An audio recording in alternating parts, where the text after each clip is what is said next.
स्वामी जी प्रणाम। एक मित्र प्रश्न पूछते हैं कि मैं अपने जीवन साथी के बारे में असुरक्षित महसूस करता हूँ।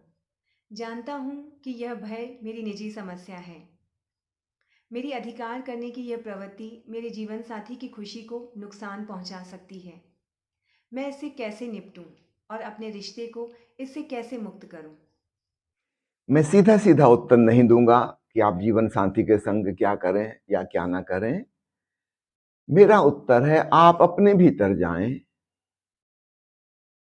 अपने भीतर जागें, अधिक से अधिक ध्यानपूर्ण चैतन्यमय बने, आप होश पूर्वक जिएं। और तब आप पाएंगे यह जो मनोविकार है, दूसरे को पजेस करने की आदत, उस पर अधिकार जमाने की आदत, यह अहंकार का एक्सटेंशन है।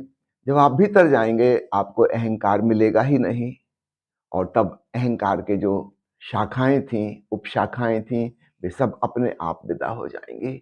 तो मैं सीधा सीधा नहीं कह रहा हूं कि आप अपने व्यवहार में, आचरण में, अपने मनोविज्ञान में कुछ करें, वो नहीं हो पाएगा। आप तो इसकी जड़ को पकड़ें। ये कौन है मैं जो दूसरे के ऊपर हक जमाना चाहता है, वो मेरे अधिकार क्षेत्र से बाहर ना निकल जाए, उसको पकड़ कर रखना चाहता है। ये कौन है? आप स्वयं की तलाश करें। ये मैं कौन हूं, ये मैं क्या हूं, मैं कहां हूं।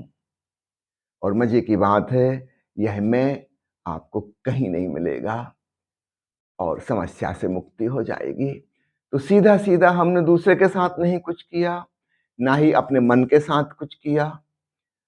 आपने जो सवाल पूछा है कि मैं जानता हूं कि यह मेरी निजी समस्या है, आप मनोवैज्ञानिक विश्लेषण में जा रहे हैं।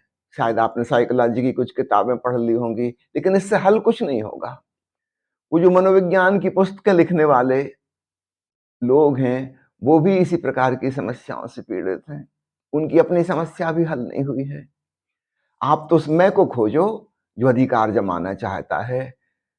मैं मिलेगा ही नहीं, बात खत्म। ना रहेगा बांस, ना बजेगी बांसुरी। ठीक है। ओशो के द्वारा लिखे गए पत्रों में कई जगह सुश्री संबोधन है। इसका क्या अर्थ है? हमारे देश में श्री शब्द संस्कृत भाषा से आता है, जो हिंदी में भी इस्तेमाल होता है। यद्यपि यह शब्द स्त्रीलिंग है संस्कृत में, किंतु पुरुषों के नाम में लगाने का प्रचलन हो गया श्री। स्त्रियों के साथ हम भेद करना चाह रहे थे, कौन विवाहित है कौन गैर विवाहित है, तो दो शब्द प्रचलित रहे। कुंवारी लड़की के नाम में कुमारी लगाते हैं और शादीशुदा के नाम में श्रीमती लगाते हैं। लगभग 100 साल पहले साहित्यकारों के द्वारा एक नया शब्द गढ़ा गया, शुश्री। शुश्री जो है वह विवाहित और अविवाहित इन दोनों से परे है। उसमें यह है पता नहीं चलता यह कौन है, कुंवारी है कि शादीशुदा है, कि विधवा है, कि परित्यक्ता है, कि तलाकशुदा है, यह उसमें नहीं आता। यह सबके लिए कॉमनली यूज होता है और यह ज्यादा प्यारा शब्द है, सबके लिए समान। जैसे स्त्री शब्द सारे पुरुषों के लिए समान है, कोई भेद नहीं है विवाहित अविवाहित का, विधुर का या तलाकशुदा का। ठीक ऐसे ही स्त्रियों पर क्यों लेबल लगाया जाए? अंग्रेजी में पुरुषों के लिए मिस्टर शब्द का यूज होता था, स्त्रियों के लिए शादी के पहले मिस और शादी के बाद मिसेस। अब धीरे धीरे वहां भी यह बात आ गई है कि ऐसा शब्द यूज किया जाए जो सबके लिए कॉमन हो। तो अब MS लिखा जाता है शार्ट में, दोनों के लिए, शादीशुदा के लिए भी गैर शादीशुदा के लिए भी। क्योंकि यह डिफरेंशिएशन क्यों करना? तो हिंदी में भी सुश्री शब्द सभी स्त्रियों के लिए उपयोग में लाया जा सकता है। और आपने देखा होगा, चूंकि पिछली सदी में ही यह नया शब्द गढ़ा गया था। कुछ लोग कहते हैं कि शायद महाकवि सुमित्रानंद पंत ने गढ़ा था, कुछ लोग मानते हैं किसी और ने, लेकिन यह शब्द प्यारा है। और ओशो ने भी जो पत्र लिखे हैं उसमें स्त्रियों के लिए सुश्री संबोधन का इस्तेमाल किया है। ठीक है। एक मित्र का प्रश्न है कि हम ओशो के मार्ग पर कैसे चल सकते हैं। आप ऐसा कीजिए, हमारा व्हाट्सएप ग्रुप ज्वाइन कर लीजिए, हमारे ऑनलाइन प्रोग्राम अटेंड कीजिए, हमारी वेबसाइट पर उपलब्ध सामग्री को पढ़िए, हमारी यूट्यूब पर उपलब्ध वीडियो देखिए।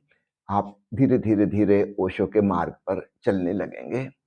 ओशो का यह मार्ग सच पूछो तो मार्गहीन मार्ग है। ओशो की एक किताब का शीर्षक है ताओ द पाथलेस पाथ। चीन के संत लाओ त्सु पर प्रवचन माला है वह। तो जो बात लाओ त्सु पर लागू होती है, ठीक वही बात ओशो पर लागू होती है। यह वैसा मार्ग नहीं है जैसा हम अन्य संप्रदायों को जानते हैं। संप्रदाय का अर्थ मार्ग होता है, संप्रदाय का अर्थ धर्म नहीं होता, मार्ग, रास्ता। यह आप कह लो, यह ध्यान का मार्ग है, यह प्रेम का मार्ग है, यह भक्ति का मार्ग है, यह योग का मार्ग है, अथवा आज तक जितने मार्ग, जितने संप्रदाय सारी पृथ्वी पर खोजे गए हैं प्रभु तक पहुंचने के लिए, उन सारे मार्गों का समन्वय है, जोड़ है। यह अपने आप में एक इंडिविजुअल मार्ग नहीं है, सब मार्ग इसमें समाहित हैं। ओशो के पहले तक बहुत सी पगडंडियां थीं जिन पे चल के लोग परम मंजिल को हासिल किए। ओशो ने उन सब का एक जोड़, एक समन्वय, सबके प्रति एक समदृष्टि दी। आपको जिस रास्ते चलना हो चल लो, कोई आग्रह नहीं है कि यह ज्यादा अच्छा है कि वह खराब है, सब अच्छे हैं। असली बात है आप चलो। तो मैंने आपको जो सुझाव दिए हैं उन पर अमल कीजिए और ओशो के मार्गहीन मार्ग पर आप आगे बढ़ने लगेंगे। स्वामी जी, अगला प्रश्न है, मैं किताब से पढ़कर ध्यान की दो विधियां कुंडलनी और विपस्सना करता हूँ। इन्हें करने का सही ढंग क्या है? देखिए, सही ढंग समझने के लिए थोड़ा सा प्रैक्टिकल करना होता है। थ्योरेटिकल पढ़ के हम जो करते हैं उसमें हो सकता है कहीं भूल चूक हो। तो मैं आपसे निवेदन कर दूंगा कि हमारे ऑफलाइन कैंप जगह जगह होते रहते हैं, भारत के विशेषकर नॉर्थ इंडिया के लगभग सभी प्रांतों में, नेपाल में, सब जगह का हर महीने कहीं ना कहीं शिविर होता है।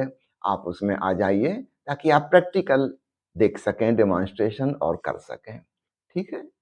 एक मित्र प्रश्न पूछते हैं कि मैं एक दिन शाम को बंद कमरे में अकेले ध्यान कर रहा था कि आती जाती श्वासों का मध्य बिंदु अचानक बहुत बड़ा हो गया।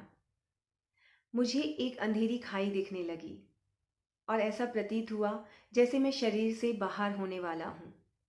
मैं घबराकर वापस आ गया। अब मैं इस अनुभव को फिर से दोहराना चाहता हूँ। मैं क्या करूँ? बस यही करना होगा कि दोबारा दोहराने की जो इच्छा पैदा हो गई है, इसको ड्रॉप कीजिए।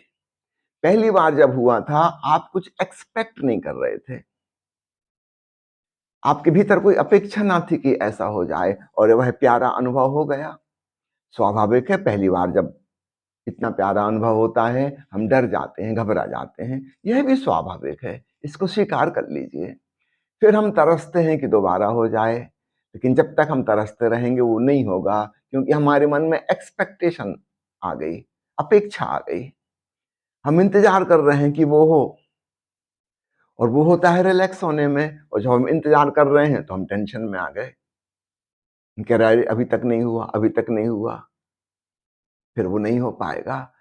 तो इसको भी ड्रॉप कर दीजिए, छोड़ दीजिए, तो तब आप पाएंगे वह दोबारा घट गया। हो सकता है शुरुआत में 2-4 बार डर लगे, धीरे धीरे भय कम होता जाएगा और आप उस अंतराल में, दो सांसों के बीच के गैप में आप गहराई से डूब पाएंगे। थोड़े साहसी बने, वह होगा, अवश्य होगा, लेकिन आप अपेक्षा मत कीजिए। आप अपना ध्यान करते रहिए लगन पूर्वक, बिना किसी अपेक्षा के। मित्र प्रश्न पूछते हैं कि ध्यान के दौरान मेरा शरीर लगातार कांपता है और सिर में कुछ दबाव सा महसूस होता है। यह कैसा विचित्र अनुभव है? कृपया मार्गदर्शन करें। सामान्यतः हमारी ऊर्जा नीचे के चक्रों पर रहती है। जब वह ऊर्जा उठकर ऊपर की ओर जाती है, सारे शरीर में कंपन जैसा, वाइब्रेशन जैसा महसूस होता है। इसलिए तो कुंडलनी ध्यान विधि ओशो ने जो बनाई है उसमें पूरे शरीर को कपाते हैं। जब वह ऊर्जा जागती है, होल बॉडी स्टार्ट्स वाइब्रेटिंग, और चूंकि वह ऊर्जा सहस्त्रार पर पहुंचती है जो सिर के ऊपरी हिस्से में है, वहां पर हमें थोड़ा सा भारीपन लगेगा। तो आपको सुंदर हो रहा है, यह अनुभव विचित्र नहीं, बहुत प्यारा अनुभव है। अब आप अपनी ध्यान विधि को बदलिए, ऊर्जा का जागरण हो चुका है। अब बेहतर हो आप नाद ब्रह्म ध्यान को करें, वो जो ध्वनि के सूक्ष्म कंपन हैं उनमें डूबें, और धीरे धीरे धीरे जब आपको भीतर ब्रह्म का नाद सुनाई पड़ने लगे, तब आप कंठ से उच्चारित होने वाली गुंजार की ध्वनि को भी छोड़ दें और बिल्कुल शांत होकर उसको सुने, प्रेम भाव से सुने। तो तब आप पाएंगे ये जो कंपन के द्वारा जागी हुई ऊर्जा थी, अब वह विश्राम पूर्ण होने लगी और समाधि फलित होने लगी, और वो जो सिर में दबाव सा लग रहा था वह वापस विकीर्णित हो गया, रेडिएट हो गया, सब तरफ फैल गया। एक संतुलन की और समता की और शांति की विश्रामपूर्ण स्थिति उपलब्ध हो गई। तो ऊर्जा का जागरण भी अच्छा है, आपको बधाई हो, अच्छा हो रहा है, लेकिन अब आपको विधि बदलने की आवश्यकता है। अब ऊर्जा जागरण का प्रयोग मत कीजिए, या थोड़ी देर के लिए 4-5 मिनट के लिए कीजिए, और फिर उसके बाद बिल्कुल शांत होकर नाद ब्रह्म की विधि कुछ मिनट, और फिर श्रवण पर सारा जोर, कंठ का उच्चार गुंजार भी छोड़ दीजिए और सुनिए, समाधिस्थ हो जाइए। स्वामी जी, इतनी सरलता और इतनी सुंदरता के साथ हमारे प्रश्नों के उत्तर देने के लिए आपका बहुत बहुत धन्यवाद। आप सभी से निवेदन है कि ओशो फ्रेग्रेंस के ऑनलाइन और ऑफलाइन प्रोग्रामों से जुड़े रहिए, ताकि हमने जो भी सुना है, सीखा है, समझा है, उसे हम प्रयोग में उतार कर अपने जीवन को आनंदित बना सकें। धन्यवाद।